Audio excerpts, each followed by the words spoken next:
défaite du FC Barcelone face à Alaves, et moi j'ai juste une chose à dire, c'était évident. Moi je savais que si le Barça gagnait, ça allait être un petit miracle. Parce qu'on a vu leur festivité après avoir battu le Real Madrid, après avoir été sacrés champions d'Espagne. Ils ont fait une parade. Je sais qu'ils ont dépensé tellement d'énergie. Aujourd'hui, c'était très difficile de jouer. C'est vrai qu'il y a quelques spéculations sur un penalty, sur des fautes qui n'ont pas été sifflées, patati patata. Mais c'est normal, les gars. Le FC Barcelone, après de telles festivités, c'était évident qu'en revenant sur le terrain, on allait sentir... En fait, on n'allait pas les sentir vraiment à 100%. Et c'est une réalité, cette défaite-là, elle est logique. Et donc, c'est une défaite qui va empêcher le FC Barcelone d'obtenir 100 points dans ce championnat. Parce qu'il fallait gagner tous les matchs restants pour vraiment s'assurer, finir la saison avec 100 points.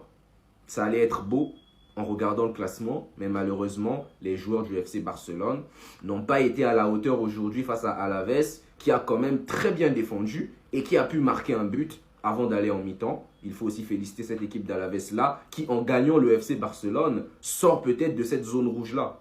Attendez. La réaction d'Hansi Flick et des joueurs après le match. Nous voulions attendre les 100 points, mais ce n'est plus possible maintenant. Et finalement, c'est ça le football. J'ai dit ça aussi à l'équipe. J'ai vu beaucoup de choses qui m'ont beaucoup plu. Et maintenant, nous allons continuer à travailler et nous préparer pour le prochain match. Et écoutez juste la stat. Barcelone a perdu ses 3 derniers matchs juste après avoir remporté le championnat. Défaite contre Villarreal en 2025, du coup l'année dernière si on s'en rappelle. Défaite contre la Sociedad en 2023 et défaite contre le Celta Vigo en 2019. Et aujourd'hui, du coup en 2026, on a perdu contre Alaves. En fait, c'est juste la routine. Alvaro Cortés a été très bon. C'est un joueur qui s'est beaucoup amélioré et il est sur la voie que nous souhaitions. Il me satisfait pleinement dans le jeu aérien. Cortés, c'est l'un des seuls points positifs de la soirée. Et vraiment, c'est l'un des seuls car ce soir c'était un match où le Barça était déjà champion. Et Cortés, on va pas se mentir, il a été très bon. Il s'est exprimé également sur son choix de titulariser Chesney aujourd'hui. Aujourd'hui, nous avons décidé de donner du repos à Johan, mais il reste le numéro 1. Bien évidemment, et sans débat. Cortés, aujourd'hui a été le meilleur jour de ma vie. C'était une semaine bizarre avec la célébration de la Liga. Je ne savais pas si j'allais faire mes débuts ou non. J'étais un peu nerveux, mais les coéquipiers rendent tout plus facile. Normalement, si tout se passe bien, il sera à 100% avec le Barça pour la pré-saison. Et j'espère d'ailleurs que ça sera le cas. Bref, en tout cas, n'hésitez pas à me donner vos avis dans les commentaires, histoire de savoir ce que vous en pensez, et moi je lirai tout ça. Attendez. En vrai, ce qui me fait mal ce soir, c'est même pas la défaite. C'est même pas le fait qu'on n'atteigne pas les 100 points, ça c'est des futilités, vas-y au calme, on s'en fiche. Ce qui me fait réellement mal en fait, c'est qu'il nous reste 2 matchs à jouer. Et vu comment les joueurs actuellement ils sont bourrés, vu comment actuellement les joueurs ils sont sous substance, ça va vraiment être long. Moi je vous le dis honnêtement, je leur en veux pas. Enfin, si un peu quand même, parce qu'il fallait prévenir. J'ai quand même perdu 1h45 de ma vie, mais bref, tranquille. Carrément tellement c'était chaud. Fermin et De Jong, en plus sur la photo comme par hasard, ils sont côte à côte, ils étaient même pas dans la liste. Apparemment les deux n'étaient pas convoqués en raison d'un problème technique, mais la réalité c'est que les deux étaient juste trop... vous avez capté. Mais bref, en tout cas, pour parler un peu du match, ou du moins, je dis du match, mais je vais juste parler d'un seul joueur, Cortés, parce que Cortés, ce soir, il était titulaire en défense centrale, et pour le coup, il m'a impressionné. Vraiment, il m'a impressionné, il a une belle patte gauche. Avec Cubarsí, j'ai trouvé que les deux étaient quand même assez complémentaires, et je pense que c'est vraiment la seule chose qu'il y a à retenir de ce match. Parce que croyez-moi que si je parle sincèrement du match, en vous disant les défauts et les qualités que j'ai vues dans cette équipe aujourd'hui, vous allez me trouver dur. Donc je vais rien dire et je vais juste m'arrêter là. En tout cas, les 100 points, comme je l'ai dit au début de la vidéo, malheureusement le Barça ne va pas les atteindre étant donné qu'on a perdu. Peut-être qu'on terminera à 94 ou à 97, mais en tout cas on ne terminera pas à 100. Et en soi, c'est pas grave. En tout cas, n'hésitez pas à me donner vos avis dans les commentaires, histoire de savoir ce que vous en pensez, et moi je lirai tout ça. Ça, c'est la réaction de Flick quand on lui a parlé des déclarations du fou du bus de Madrid. Les propos de Florentino Pérez, ça vaut pas le coup de répondre. Et il n'a pas fini sa crise. Si j'aime bien la mine, bien sûr, le signé, il se met à rire. La relation avec Barcelone est complètement rompue. Il t'a dit qu'il voulait venir, lui? Il t'a dit qu'il aime Madrid, lui? Au cas où Monsieur Florentino Pérez justifie la saison blanche à cause de la Coupe du Monde des clubs, parce qu'ils n'ont pas fait de pré-saison, à cause de la Coupe du Monde des clubs qu'il a perdu en finale de Supercoupe face au Barça, c'est à cause de la Coupe du Monde des clubs qui a 14 points d'écart entre le Barça et le Real, ouais, bon, c'est bien. Il y a un truc qui est simple à comprendre, si Florentino Pérez prend la parole, c'est uniquement pour détourner tous les problèmes qu'il y a actuellement à Madrid et pour cacher la saison blanche, c'est tout. S'il n'est pas en demi-finale de Ligue des Champions, c'est à cause de l'arbitrage. Je pensais qu'il y avait des scandales qu'en Liga avec Negreira. C'est bien. Il ne veut aucun lien avec un club corrompu qui a payé des arbitres pendant 2 décennies. Je veux que justice soit rendue dans une affaire de cette gravité. Au bout d'un moment, l'ancien, s'il n'y a rien, c'est qu'il n'y a rien. T'as tout essayé. En Espagne, plus personne veut t'entendre. Tu nous dis qu'on t'a volé entre 16 et 18 points. Toi, cette saison, ton équipe, elle a volé combien de points? Hein? Le président de la fédération espagnole, qui est très très proche, qui a beaucoup de respect pour Pérez, l'a lui-même dit. J'espère au plus vite et non plus tard un jugement définitif concernant Negreira. La fédération n'entrera dans aucune sorte de controverse. Cela ne fait pas partie de notre étape. C'est une étape totalement passée. Va te plaindre auprès de l'UEFA, Pérez, tu vas encore une fois perdre et on n'en parlera plus, j'espère. Les gars, je n'arrive pas à y croire. Flick a joué Koundé, défenseur central. Et vous savez c'est quoi le pire? C'est que j'ai aimé.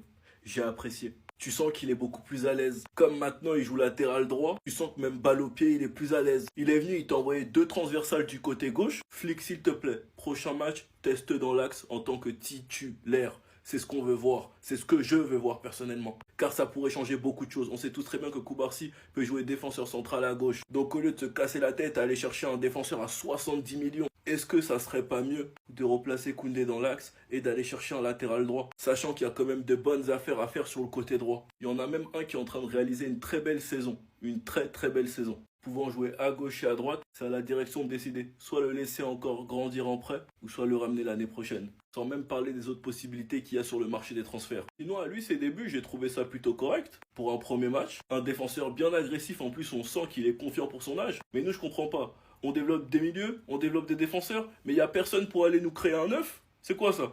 Guiou, je t'en voudrais toute ma vie. Alaves, vous avez fait la haie d'honneur, vous avez respecté les champions. Tenez, cadeau de la maison, cadeau de la maison. Nous sommes les champions du peuple. Si on peut envoyer Gérone ou Espagnol Barcelone en D2, c'est parfait. C'est parfait, juste Bilbao, vous êtes des incapables. Parce que réussir à perdre face à Espagnol Barcelone, faut le faire. Surtout quand tu regardes comment ils sont en mauvaise forme. Vous abusez Bilbao. Chololololo, Athletic win.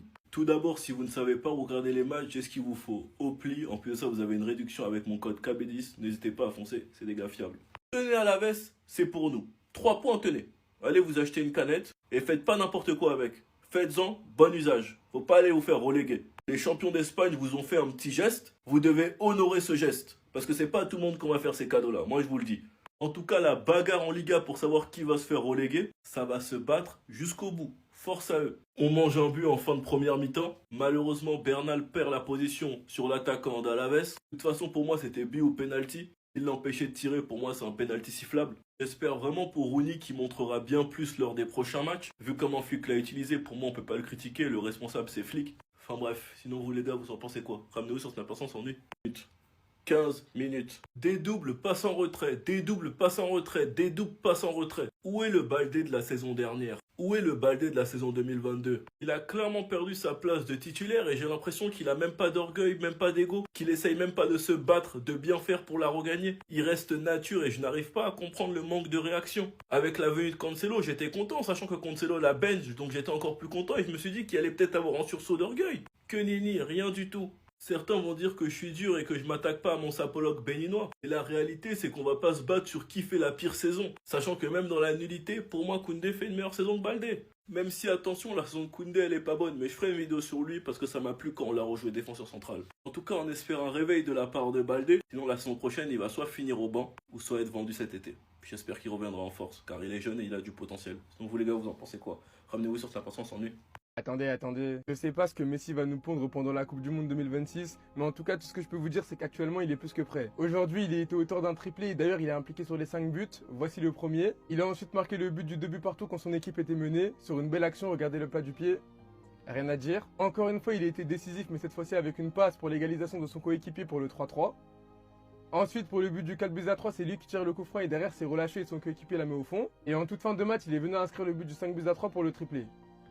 Magnifique. Avec son triplé d'aujourd'hui, ça lui fait désormais 910 buts en carrière. À voir si monsieur ira jusqu'au 1000. Car en soi, je pense qu'il peut le faire, même si pour lui, c'est pas un objectif principal. Et honnêtement, si vous voulez tout savoir, qu'il le fasse ou pas, personnellement, moi, ça me passe au-dessus de la tête. Carrément, juste pour le flex, il serait capable de s'arrêter à 999 normal, mais bref. Mais tout ça pour dire qu'actuellement, il est en forme. Et à 28 jours du début de la Coupe du Monde, ça fait extrêmement plaisir. Bien évidemment, j'ai conscience qu'il ne nous pondra pas les mêmes performances qu'en 2022. Mais je pense que même en 2026, à 38 ans, il peut nous faire quelque chose de pas mal. Bref, en tout cas, n'hésitez pas à me donner vos avis dans les commentaires, histoire de savoir ce que vous en pensez, et moi je lirai tout ça.